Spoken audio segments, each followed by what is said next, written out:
They want to keep you inside there. Well, it's the But only culture. child too. Well, yeah, only child, but also that's just the culture, I suppose, is you're not supposed to leave home unless you have a very specific reason. Right. Usually, like, that meant, like, if you are going, like, to look for food, or maybe if you're, like, a warrior. So Navajo people doesn't want to show their like to other country, or just like culture wise. It's just the culture. That's Just just the way that culture-wise. it is. Yeah. Oh. That's how I've always accepted it, or I guess that's the way my parents have always said it too. Is like that's just the way it is. You're not supposed to do that. I was much more open-minded. Yeah. Very interesting. Yeah, and I had the desire to do it, so I was like, I'm gonna go do it. Like when I. So you're go crying or? Well. What happened? You said I'm going to Japan next year. It's a big fight.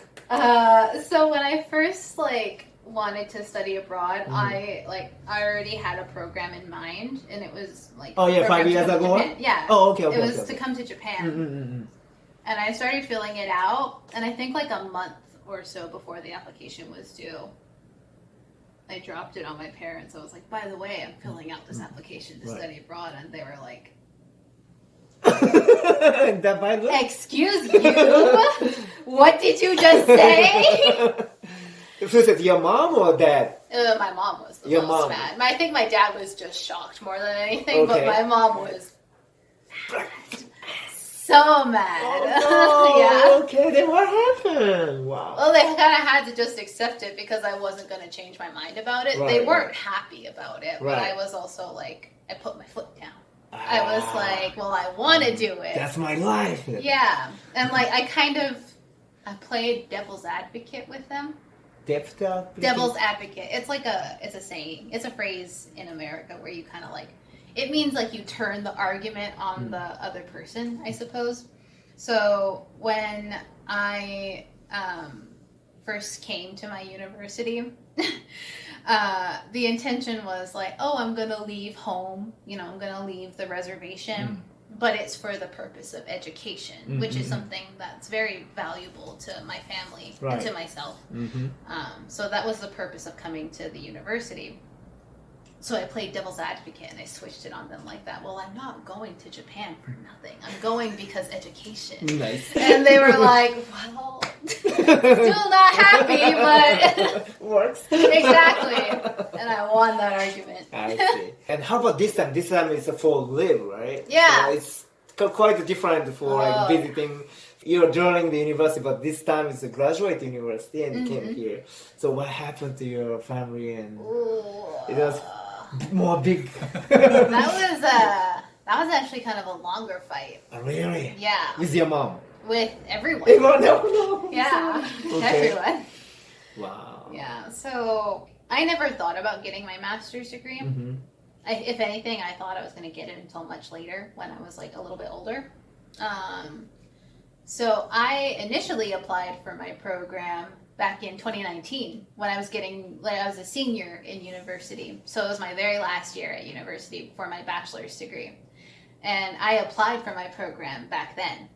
And I got it in 2020. But by then, everything was already shutting down. And my program gave me an ultimatum. So either you accept it, or if for any reason, even for COVID, if you say no, you say no. We are not gonna hold your place. We're not gonna either you agree to do it despite COVID, or you don't get it at all and you have to reapply if you want to do it again. And this caused a really big fight with me and my family. Because obviously there was a huge threat with COVID. And COVID also, it took a really big toll on a lot of Native communities. Because, for one, we don't have that many resources to begin with. And our population-wise, it was really affecting, older people. and also younger people because young people can be a little stupid. So it caused a really big fight with my family because I didn't know what to do. I wanted to say yes because I really wanted to come to Japan. But also, my family was not happy at all with the idea that I was going to completely move to Japan. But also, like, I was still considering it a little bit because even though Corona was happening. But I eventually said no because I was too afraid of the risk. So I reapplied and I got it. And I had to just tell my parents first. So they had already known for a while that that's what I wanted to do. Right. Obviously since 2019. I think ever since I studied abroad, that's when I first started looking into like options for eventually coming back to Asia in general. And ever since I first applied for my program and then got it despite all the odds. Ever since then, they were kind of like on the fence of like, is she gonna try to do it again? Like, what's gonna happen if she tries to do it again? Because I would always like subtly bring it up in conversation, like, oh yeah, what if I did this? Or like, oh my god, I can't wait to go back again. And like, they would always kind of be like, And so, like, I eventually just kind of, like, told them, like, by the way, I'm going to reapply again. I'm going to try again. And they kind of, again, weren't happy about it. They've told me this before. They were hoping that at some point I would, like, give up on it. Or, like, that I would get scared and, like, decide just not to do it anymore. But you didn't. I was like, no, I want this. I wouldn't be trying so hard if I didn't want it this bad. So I got it the second time too. And oh my god. Yeah, my parents were... Finally release you. Oh, yeah. To their reluctance, yes. They finally were kind of like, okay. The rest of my family is still kind of on the fence about it. It's only like my cousins and my nieces and nephews, like their children, who are like, whoa, that's cool, you're in Japan. But the older members of my family are like... So when you leave, do you have like a kind of farewell party, like big celebration or... Yeah, usually. But this time, like, kind of, no? Nope. Absolutely not. But by the way, you said like your tribe has like special kind of a house? Yes. No, not the TP, I forgot. In Navajo, it's pronounced Hogan. Hogan, yeah. Yeah, Hogan. but in English, like, they can't speak it. Right. White people can't speak it that way. Yeah, I so can't they speak say, either. Like, Hogan, Hogan, yeah. Yes. Like you live regular house, right? So, but when do you use for Hogan house? Like, what kind of like celebration do you have, or that kind of stuff? Usually, you use the Hogan for like ceremonial purposes. So you have a lot of ceremony. It just depends. Yes, the ceremony can be held for different things. Nice. Yeah. 結婚はネイティブアメリカン同士じゃないといけないかとか、そういった決まりとかっていうのはあるんでしょうか？ It's these days it is a lot more common for like young people like me to like find love and get married to whoever they want. Okay. That doesn't mean it's as accepted back at home.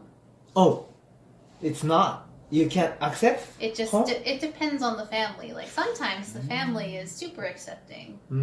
Other times the family may not be super accepting. Oh. Yeah. So So it it just depends means- on which family you get born into, I suppose. So some family like bring your husband? No. No, this never happened. Yeah. Well, a long time ago, maybe that was very common of like people. Yeah, in Japan too. My parents were the first, like their generation in my family was the first to like go out and find love on their own. I see. My grandparents were both arranged marriages. I see. Yeah. If you bring like American people to introduce your mom, and it's gonna be... My mom and dad, I think it's because also like I have all of like my closest friends have all been like not Navajo, so like they're a little bit more open. Oh, okay. Yeah, because that's just the kind of person I am. Like I'm actively trying to teach my family to be like more receptive and more open to like other people, because you know, we share this world, we share this earth with other people. We cannot be at each other's throats the whole time. This make me think like, did you have a prom? A prom? Yeah. Yeah. High school, you were in Navajo. Yeah. Also, there's Riz no school. Yeah. I was there's on a no white reservation kids school. or black kids in. We had like a few like white kids who came, and a few like maybe one or two students who were African American, but it was mostly all Navajo students. Yeah. Well, everyone can apply to Navajo school, or they have to live in the reservation. No, like for schools, I think like depending on the school, like kids can go to them. Like it doesn't matter where you're from, because those schools are on the reservation. The majority is always or like of the tribe, I suppose. Oh, interesting. Yeah. So white kids and black kids is a minority now. Yeah, on the reservation. On the reservation. Yeah. Oh, I see. Wow. But that doesn't mean we're not all friends, or like we can make friends with each other. Yeah. 次に教育について教えていただきたいんですけど、小中高ナバホ族の中に学校があって、 Elementary school, junior high, and high school. All same, yeah. So exactly same as like American education. Exactly like same, yeah. Exactly same. Okay. How about lifestyle? Totally different. What's the biggest? What's the biggest difference? Yeah.